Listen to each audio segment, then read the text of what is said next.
Rising crude oil prices, great opportunity for Nigeria, says the federal government.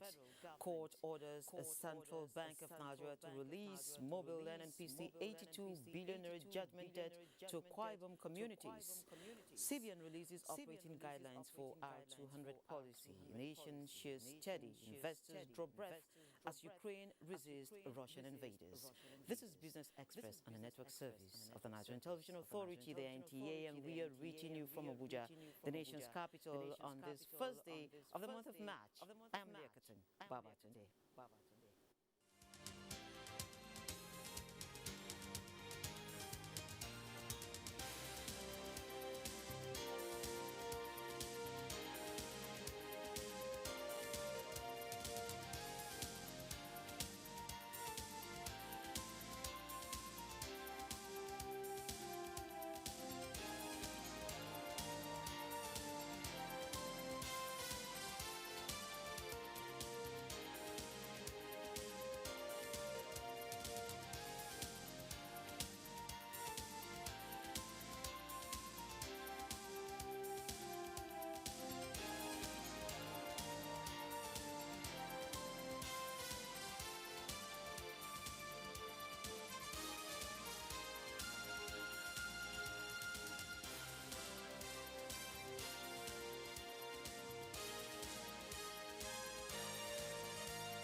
A very good morning to you. And we start the business of the day by informing you that the federal government says it is already building blocks and bricks that will ensure seamless energy transition as Nigeria joins the race for net zero carbon emission. Minister of State Petroleum Resources gave the country's position at the ongoing 5th Nigeria International Energy Summit. And Lydia Sampson reports.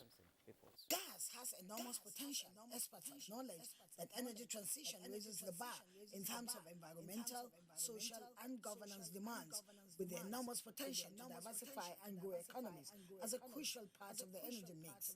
The minister reiterates that natural gas, without any doubt, ticks all the boxes. With Petroleum Industry Act in place, there should be no excuses. The enabling investment environment, which has been the bane of the industry, has been taken care of by provision of the PIA. Experts noted the need for peculiar consideration for Africa to be carried along in the global clamor for energy transition, especially in expanding opportunities for investment. Our country is committed to net zero by year 2060, which also means that a number of steps must be taken. Companies must act differently, businesses must do things different, regulators must do different kind of regulation. Behind the challenges that the COVID-19 brought to us as a country, we have seen the need for local content. Let me emphasize that our energy transition target must be realistic and customized to our needs. The energy transition regime has posed a challenge and opportunity for Nigerian to position energy customized to our regulatory policies towards the development of clean and renewable energy. Our energy transition target must be realistic and customized to our needs. As well as the need to bridge the energy poverty gap. Now, still with the summit, OPEC Secretary General Mohammed Sanusi Barkindo says multiple sources of energy are required to meet the rise in energy demand globally. He added that oil is forecast to remain the fuel with the largest share of the global energy mix up until 2045. Mohammed Sanusi Barkindo reiterates the need to ensure energy is accessible and affordable for all. Energy transition, according to him, must be inclusive, fair and equitable, befitting a world in which every person has access to energy. As referenced in United Nations Sustainable Development Goal 7, the OPEC chief agreed the world needs to reduce emissions through energy sustainability trilemma, with each piece having to move in unison. It is not just one part for all, whether that be a country or an industry. The capacities and national circumstances of developing countries must be taken into account in all actions in order to not render countries already struggling even more besieged. Lamented that it is clear the conversation has become much less of a global one, with narrative often being overtaken by emotional outbursts, which played out in this panel. We have been intimidated and stampeded into accepting an ideology that is not in our best interest, in the name of global harmony, in the name of fearing sanctions, in the name of so many things that make us more and more dependent. We just can't continue with business as usual. We see all around us the consequences of the climate crisis. Some of them decried what they call demonization of fossil fuel. As the debate on energy transition continues, the industry, key players say, must approach critical issues occasioned by the energy transition together with one voice, true cooperation and dialogue, ensuring that all viewpoints are considered to evolve a sustainable energy future that works for all. Thank you, Lydia. And of course, we're picking up the conversation this morning at this end. And I have with me a Cameroonian attorney, entrepreneur, and author, Angie Ayuk. Ayuk is the founder and chief executive officer of the Centurion Law Group, a Pan-African corporate law. He's also the executive chairman of the African Energy Chamber. You're welcome to Business Express this morning.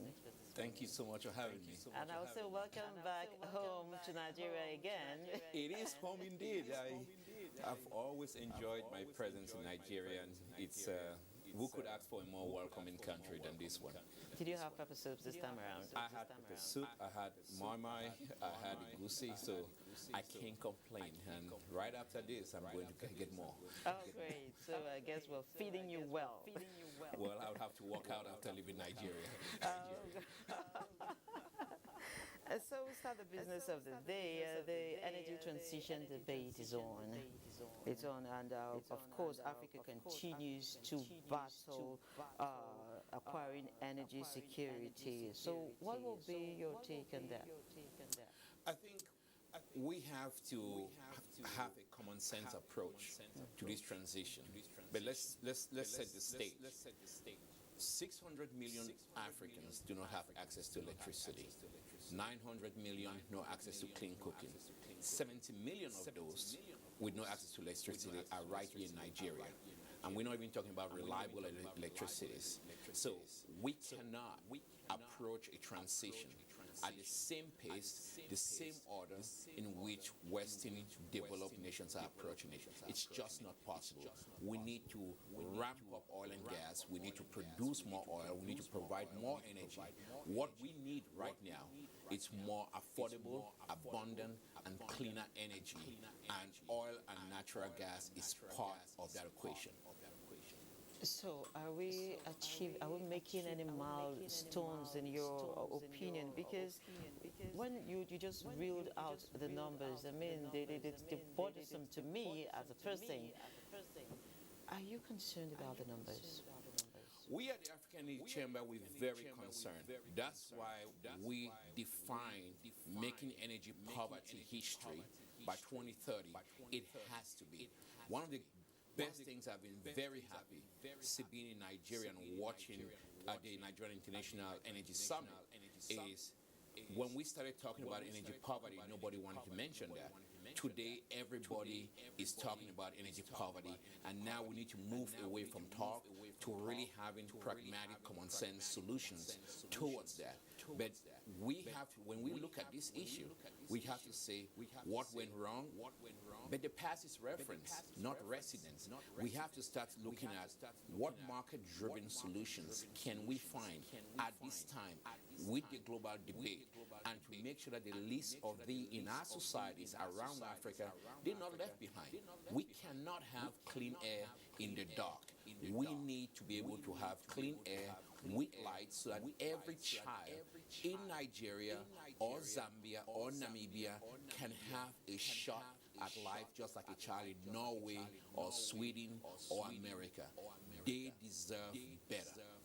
So does this in any way play any role in the recalibration recalibration of the summit, and subsequently, of course, it's been renamed now energy instead of petroleum.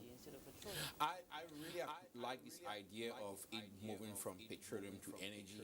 Petroleum has been demonized so bad and it's become very divisive. I would keep it as petroleum. I think petroleum is very important. But I think that is also us evolving in our thinking. And what does that mean? That means all forms of energy are welcome. I don't even think we need to give up on even coal. You know, we need to, I mean, there's an energy crisis right now in Europe. They're bringing coal back. And then they're telling Nigerians that don't even use natural gas, where you have the potential of about 600 TCF. You could power the entire Gulf of Guinea, half of the African continent, with Nigerian gas. How dare somebody look at this country? Everyday people who want to get jobs, they want to get an opportunity and a shot in life, than them having to cross the Mediterranean or the Sahara to look for greener pastures in Europe. They can do that right here in Africa. And that's what we've been driving the African Energy Chamber, because we think this is just so important at this time right now. That's why last year when I was here, we talked about African Energy Week and how that important is there. But right now, Nigeria has done something amazing. Besides moving into petroleum to energy, they have had the Petroleum Industry Act, and that has been a brilliant success. You already look at the numbers. You've seen a $1.5, $1.6 billion deal done with a Nigerian company acquiring the assets of an international oil company, Seplat acquiring Exxon's assets. We hope they get final approvals and that goes through. But we're looking at saying by the time we get to African Energy Week in Cape Town, we should be seeing more signings. We need to see more transactions coming. But big this year, when you do that, we are going to go from Cape to Cairo, because COP27 is going to be right here in Africa, right here at home. Let the world come down and see Africa's problems and see the poverty, the lack of energy, the lack of access, the lack of development and industrialization. Then tell us you need to stay poor because we have decided that this is what it is. But there we have to be proactive. We have to really get our act together and supercharge our own transition. We need to define what is green for Africa, and gas is green. So, the acquisitions now made lots of headlines this morning around Nigeria, of course. And let me just ask a straight question. What does it mean for the average poor man out there? I look at it from an aspirational point. The average poor man out there it tells you that here is a Nigerian company, no longer than 30 years, can really get out there and acquire something with the big boys. So if you're looking at the songs, you say you want to bam bam, you want to chill with the big boys. Now the poor guy can know he can also chill with the big boys. He can get out there. But what does that mean? That means that it doesn't matter where you start in life, you can get out there and be something. But also, you would see people that look like you, walk like you, running companies, running corporations. So that tells you something different. We can create more jobs and create more opportunities and everyday people. When I was here last year, we talked about African Energy. We told us, if you're not from London, you're not supposed to talk about driving up our oil industry. What did we do? With Nigerian support, we basically shot at the numbers. So it tells us that there's success in us, there's possibilities, but everyday people can know that you can move from being the little guy to becoming the big guy. And that hope is really what we need at this time with all the global turbulence. So the little guy can also hope for something, but we cannot forget our obligations to bringing them up. And our oil and gas resources, it's important because we don't have to wait for government all the time. We just want government to do what it has to do, give us some security and get out of the way so business can work and drive the market.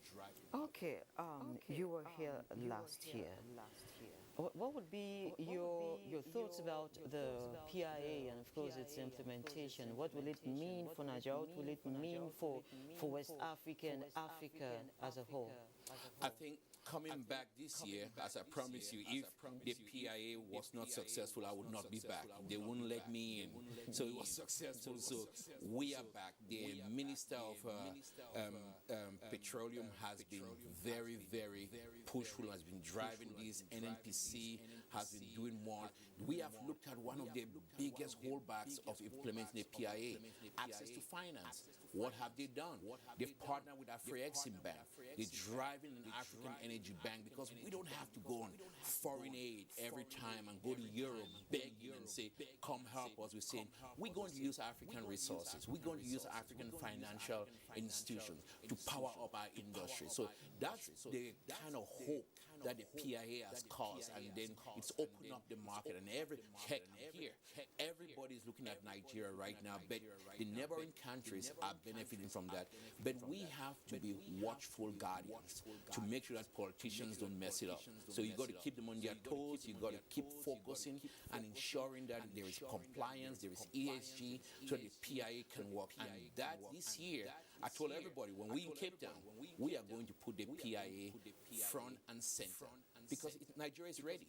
There's no reason not to invest in Nigeria. Nigeria is very, very investable. And who would have thought $1.5 billion deal would be done prior to the PIA? This is a milestone. This is a success, but we need to pick up on that and really drive it up.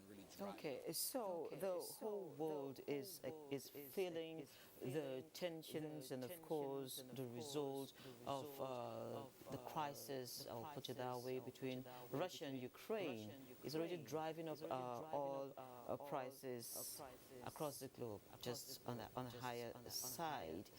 Where is Africa in all of this? Well, this makes the arguments why we need to produce more oil in Africa. Because what's going to happen? You just talk about the poor man, the little guy on the street. What would happen if oil prices get up to $600 a barrel, or $400 or $200? The price at the pump will be so high. It will affect everyday people. We don't want a volatile market. And that is why we need to produce our own. Nigeria is already dealing with the fuel prices. Imagine it skyrocketing to double, and that would be a problem. We're hoping that the Dangote refineries will be part of the solutions. But now we're part of this global system that is really affecting what we do, our lives as Africans. We hope for peace. We believe that the conflicts around Russia and Ukraine should be resolved. These are, from what we understand, they're brothers. But then, I always say don't get into a family fight, because when you get into a family fight, when they fix it, you become the enemy. But there must be peace around there, and most of the international partners need to continue seeking that. But this is for Africa, for Nigeria. We need to produce more oil, not less oil, because then we face our own energy security and stability. Because when there's chaos, it would not be good for Africa. With so many young people that are out of work, out of hope, they need us to really live up to our commitments to them. Okay, I must sincerely thank you for coming on the program. I have lots of questions, but I'm told I'm out of time. If you give me much food, we will talk a lot. Okay. Now I'm going to go enjoy Nigeria. Okay, please do. Thank you, Abe, for coming on the program. So we move now to, still with the market, to the extractive industries, where the Nigerian Extractive Industry Transparency Initiative (NIT) Board has approved the 2020 oil and gas audit report to be unveiled on the 7th of March. The Executive Secretary of NIT, Dr. Oji Ogbonnaya Oji, revealed that the report will show status of the payment of 2.6 trillion naira owed the federal government by 77 oil and gas companies, as well as ensure robust implementation of the Petroleum Industry Act. And the fiscal allocation and statutory disbursement audit that covered 9 states, selected on the basis of their relevance in either oil and gas or in mining. When these 3 reports are released, they will continue to shape discourse and continue to advance the ongoing discussions on the reforms. So disclose that NIT's next major focus will be on the solid minerals sector. And we move straight up to surviving COVID-19, our ongoing series. And today we have the story of a teacher, Mercy Ubaja, who cashed in on the opportunities brought by the pandemic, as put together by Olain Kaujo.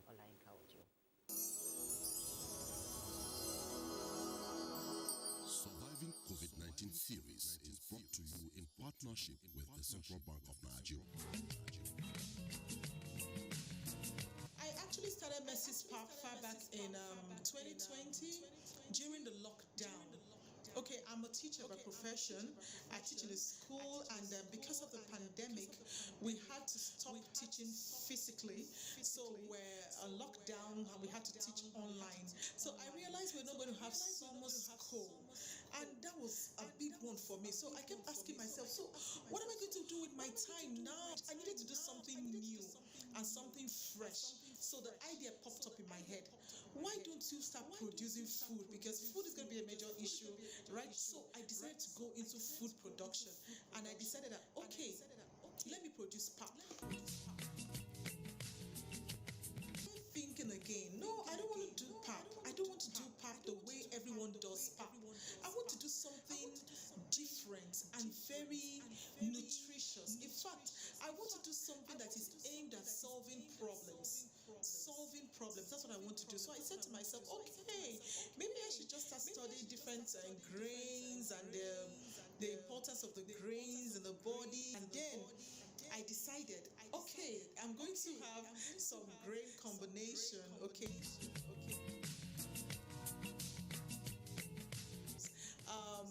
We have a giddy corn combo with ginger for the family. Then we have the guinea corn combo without ginger for the family, for babies without ginger, babies below 1 year.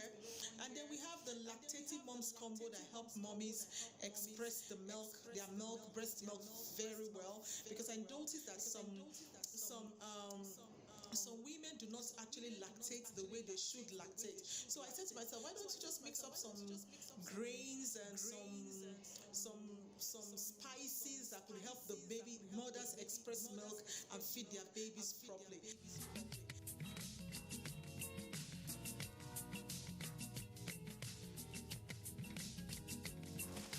If I get the CBN loan, wow, that would be a wow process. Yeah, I'll be very excited. Why? Because I still want to solve problems of labor. I like to go on a larger scale. I like to hire people.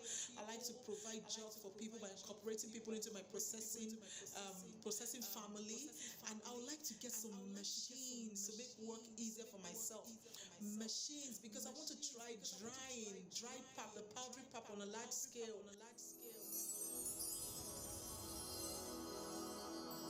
Surviving COVID-19 series is brought to you in partnership with the Central Bank of Of course, some pop business there. So we move to the capital market that resumed just yesterday for the week, and investors gained 35.63 billion naira as shares index inched up by 0.14% at the close of business, and that will be the opening figures this morning. The equities market, of course, the market capitalization also appreciated to 25.5 trillion naira, 300.7 million shares valued at 2.7 billion naira were traded in 5,434 deals. Link Assurance led 19 gainers as against 15 losers, topped by Academy Press at the end of the session. And we move over to the global market, where markets are getting a little bit of fresh air, though Ukraine and the Russian crisis have remained bossy. Abel tells us more. Markets in Asia mostly rose on Tuesday as investors navigate the changing situation in Russia and Ukraine. Japan's Nikkei 225 gained 1.20%. In China, the Shanghai Composite gained 0.77%, and Hong Kong Hang Seng Index was at a positive territory as well, gaining 0.88%. European stocks are expected to open lower on Tuesday, amid reports that a significant armored Russian convoy is heading towards Ukraine's capital, Kyiv. The UK's FTSE index is seen opening 46 points lower at 7,458. Germany's DAX 129 points lower. France's CAC 40 down also. US stock futures were little changed early on Tuesday as investors continue to monitor the fight between Russia and Ukraine. Dow futures declined 23 points or 0.06%. The S&P 500 futures dipped 0.1% and Nasdaq 100 futures also slipped. Markets in Africa are expected to sustain momentum after a positive rally on Monday as the stock in Tanzania is already pointing upwards. Boss said able Business Express. Thank you, Boss Adan. Indeed, some resistance there by the African market, and this is where we end this episode of the program. Don't forget, you can access all previous episodes on YouTube on the NTU's channel. We value your feedback, so keep the comments, observations, and suggestions coming. Join us again Wednesday for another package. I'm Leah Katin Babatunde saying, Happy New Month. Happy New Month.